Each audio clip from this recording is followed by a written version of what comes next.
간밤 생산자 물가지수가 발표됐습니다. 전날 발표됐던 소비자 물가지수에 이어서 물가가 빠르게 둔화하고 있다는 소식을 전하자 시장은 환호했는데요. 3대 지수 모두 1%대의 강한 상승세를 보였죠. 인플레이션 둔화는 긍정적인 신호가 맞는 것 같은데 월가에서는 안심하기에는 이르다라고 이야기를 하고 있습니다. 어떤 일들 있었는지 김태수 위원님과 함께 이야기 나눠보도록 하겠습니다. 안녕하세요. 네, 안녕하세요.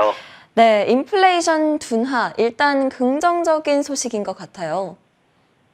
네, 맞습니다. 경제 데이터가 인플레이션을 조금 진정시키는 모습이죠. 그리고 노동시장도 그런 대로 이제 연준이 예측한 대로 흘러가고 있다. 이렇게 좋게 평가가 됐습니다. 지금 이제 생산자 물가가 사실 좀 가파르게 떨어지는 떨어지는 각도가 좀 가파르게 나서 진지하게 나왔어야 되는 그런 하락각인데 이번에 좀 시장의 어떤 기대치를 충족시킬 만큼 그렇게 빠르게 하락을 했습니다. 전체적으로 연준이 매파적으로 금리 인상을 하고 있는데 그동안은 이제 인상하는데 왜 효과가 없냐 이런 얘기 하다가 지난밤에는 연준이 그래도 잘 하고 있나 이런 생각들을 많이 하게 되는 하루였습니다. 그러면서 이제 어떤 그 기술주들이 좀 더 시장에서 더 상승하는 그런 모습들을 보였습니다. 나스닥이 2% 가까이 오르는 모습을 보였죠. 이게 인프라 캐피탈 매니지먼트라는 곳에서 이제 나온 얘기가 뭐냐면은 이제 인플레이션이 연준이 생각하는 것만큼 그렇게 잘 작용하고 있는 그런 상황에서 떨어질 것이다. 이제 이렇게 얘기를 했고요. 그리고 기술주들한테 좀 더 긍정적일 것이다. 이제 그럼에도 불구하고 5월 달에는 금리는 또 한 번 더 올라갈 수 있다. 이미 이제 시장에 다 예견돼 있는 그런 데이터이기 때문에 이런 부분들이 이제 불안감을 조성하지는 않는 모습이었습니다. 그럼에도 불구하고 이제 시장에서 일반 투자자들이 기대하는 부분은 사실 변하지 않고 있어요. 5%는 넘지 않을 것이다. 이걸 계속해서 해서 이제 유지하고 있기 때문에 지금 시장의 기대치하고 그리고 기관이나 연준의 분석하고는 조금 괴리가 계속 있는 그런 모습을 보이고 있습니다. 생산자 물가 같은 경우에는 지금 보면은 이제 좀 많이 완화되는 그런 모습 보이는데 이게 시장에서는 이제 투자자들이 그럼 연준이 잠깐 이제 금리 인상 멈출 수 있겠구나 이런 기대감으로 좀 해석이 됐습니다. 0.5% 하락하면서 전년 대비해가지고 연간으로 2.7% 상승에 그치는 그런 모습을 보였습니다. 그리고 노동시장 쪽에서도 이제 23만 9천 건 이렇게 실업수당 청구 건수가 나왔는데 이런 부분들이 노동시장이 시장에서 이제 분석한 거는 연준이 생각하는 것처럼 이제 노동시장이 조금 안 좋아지고 있지만은 경기 침체로 우려할 만큼 급격하게 빠르게 가속화되지는 않고 있다. 완만하게 가고 있다. 이렇게 하면서 경기 침체에 대해서 그래도 걱정을 좀 사그라들게 하는 그런 해석들이 진행이 됐습니다. 이제 시장에서 내일 3월 소매 판매가 발표가 됩니다. 지금 0.9% 하락할 것으로 예상이 되고 있는데 연간 기준으로는 한 3.2% 증가되면서 전월에 비해서는 크게 둔화될 것으로 예상이 되고 있어가지고 오늘은 경기 지표가 좋았는데 내일은 경기 지표는 조금 안 좋을 것으로 예상이 되고 있습니다. 다만 이제 은행주들 실적 발표가 나오게 되는데 실적 발표 같은 경우에는 지금 보면 블랙락이나 시티그룹을 제외하고는 나머지 금융기관들은 모두 긍정적인 결과를 내놓을 것이다. 이렇게 지금 예측이 되고 있습니다. 그래서 이 부분도 함께 보시면은 앞으로 이제 실적 시즌 본격적으로 시작되기 때문에 여러분들 투자하시는데 많은 도움이 되실 것 같습니다.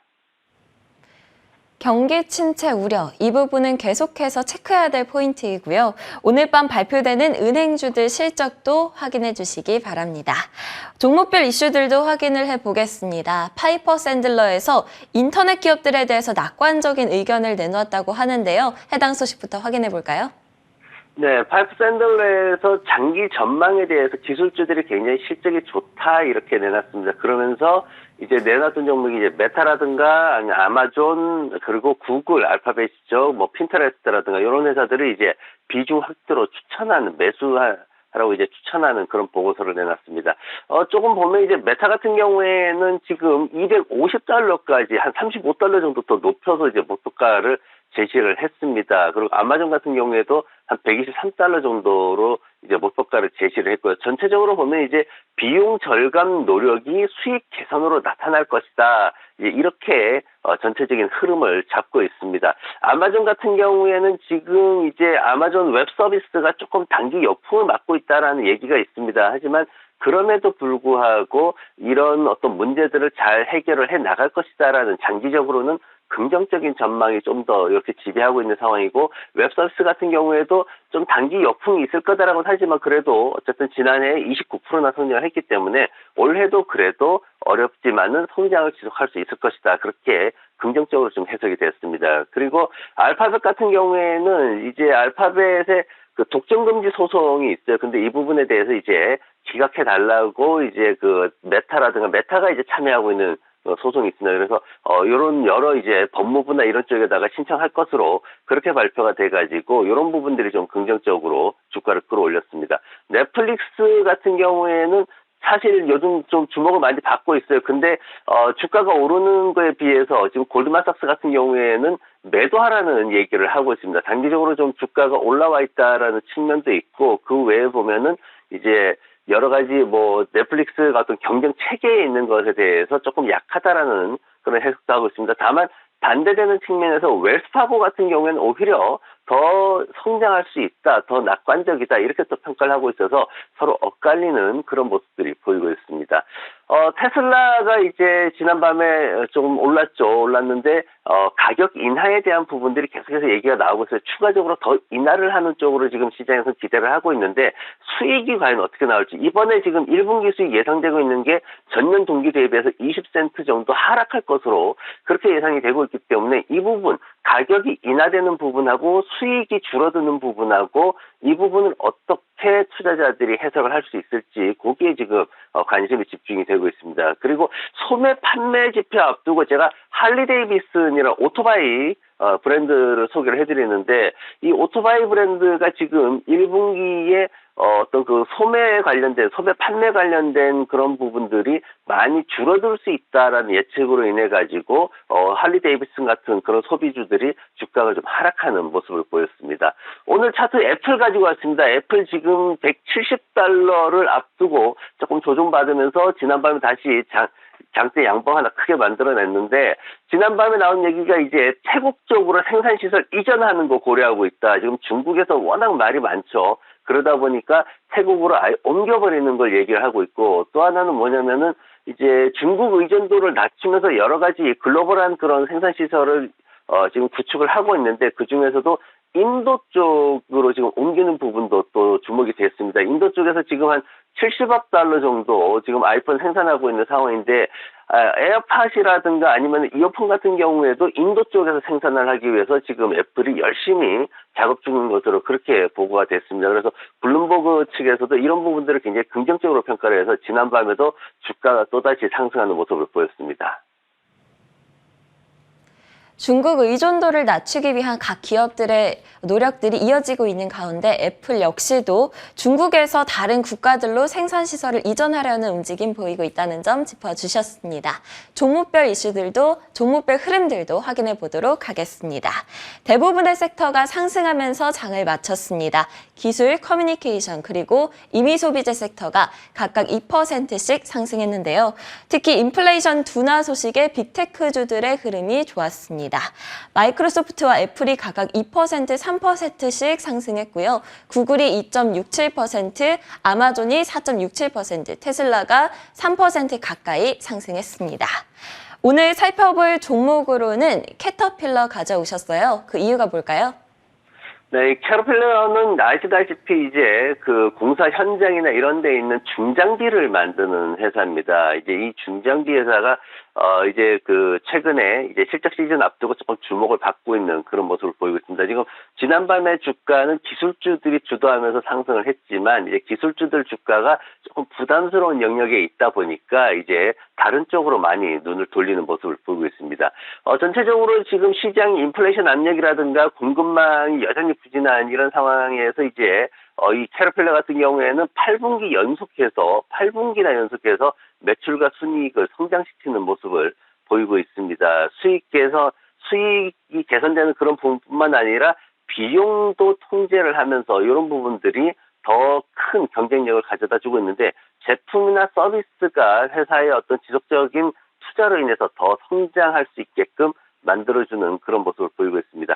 북미 지역에서 지금 건설 부문 수요가 이제 앞으로 사실 그렇게 시장에서 많이 줄지는 않았어요. 사실 건설 부문이나 주택 부문 좀 걱정을 하긴 했는데 그래도 꾸준히 유지가 되고 있기 때문에 이런 캐터필러의 건설 장비에 대한 수요를 더 강화할 것이다라고 보여지고 있고 그리고 미국의 인프라 투자 및 일자리법 관련해가지고 도로, 교량 이런 어떤 그 토목, 인프라 시설 기반한 토목 공사 엄청나게 많이 또 증가하고 있습니다. 그래서 여기에 투입되는 캐터필러의 이런 장비들이 앞으로 크게 더 수요를 일으킬 것이다. 그렇게 전망을 하고 있습니다.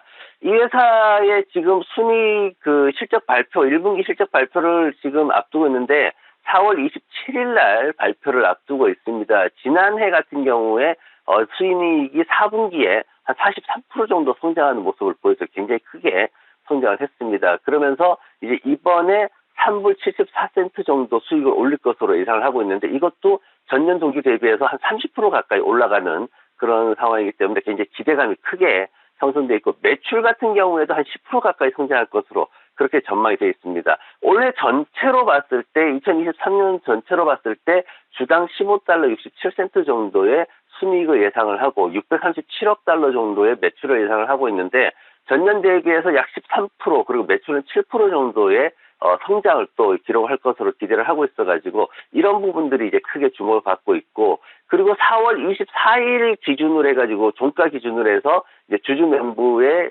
이름을 올리고 있는 분들 주식을 보유하고 있는 분들은 이제 5월 19일 날 1달러 20센트 정도의 배당금을 또 받으실 수가 있습니다.